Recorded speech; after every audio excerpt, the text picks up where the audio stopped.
On Oblivion by Maureen Zenas. It is improper, however customary, to refer to the denizens of the dimension of Oblivion as demons. This practice probably dates to the Alessian doctrines of the First Era prophet Maruk, which, rather amusingly, forbade traffic with daemons and then neglected to explain what daemons were. It is most probable that daemon is a misspelling or etymological rendition of Daedra, the old elven word for those strange, powerful creatures of uncertain motivation who hail from the dimension of Oblivion. Daedra is actually the plural form, the singular is Daedroth. In a later tract by King Hael, the Pious of Skyrim, almost 1,000 years after the publication of the original doctrines, the evil machinations of his political enemies are compared to the wickedness of the demons of Oblivion. Their depravity equals that of Sanguine itself.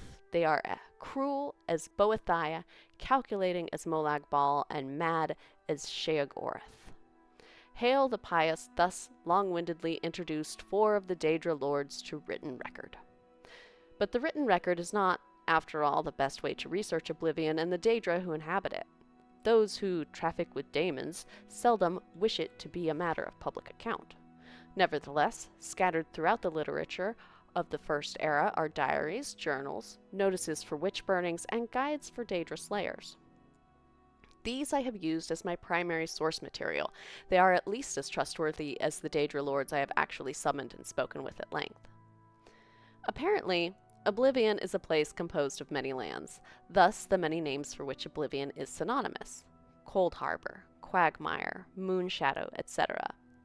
It may be correctly supposed that each land of Oblivion is ruled over by one prince.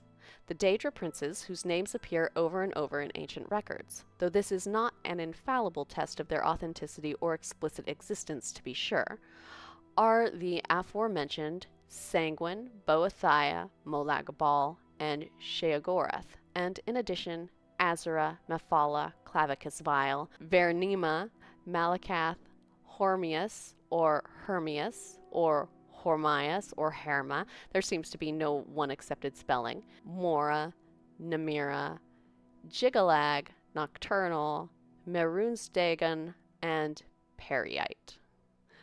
From my experience, Daedra are a very mixed lot. It is almost impossible to categorize them as a whole except for their immense power and penchant for extremism. Be that as it may, I have here attempted to do so in a few cases, purely for the sake of scholastic expediency.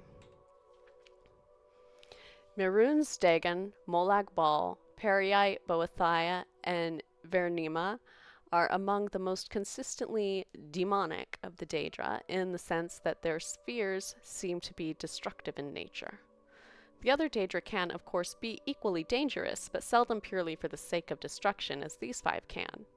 Nor are these previous 5 identical in their destructiveness. Merunstegan seems to prefer natural disasters, earthquakes and volcanoes, for venting his anger. Molag Bal elects the employment of other Daedra, and Boethiah inspires the arms of mortal warriors. Periite's sphere seems to be pestilence, and Vernema's torture. In preparation for the next installment in this series, I will be investigating 2 matters that have intrigued me since I began my career as a Daedra researcher. The first is one particular Daedroth, perhaps yet another Daedra prince, referred to in multiple articles of Incunabula as Hircine. Hircine has been called the huntsman of the princes and the father of man-beasts, but I have yet to find anyone who can summon him. The other, and perhaps more doubtful, goal I have is to find a practical means for mortal men to pass through Oblivion. It has always been my philosophy that we need only fear that which we do not understand, and with that thought in mind, I ever pursue my objective.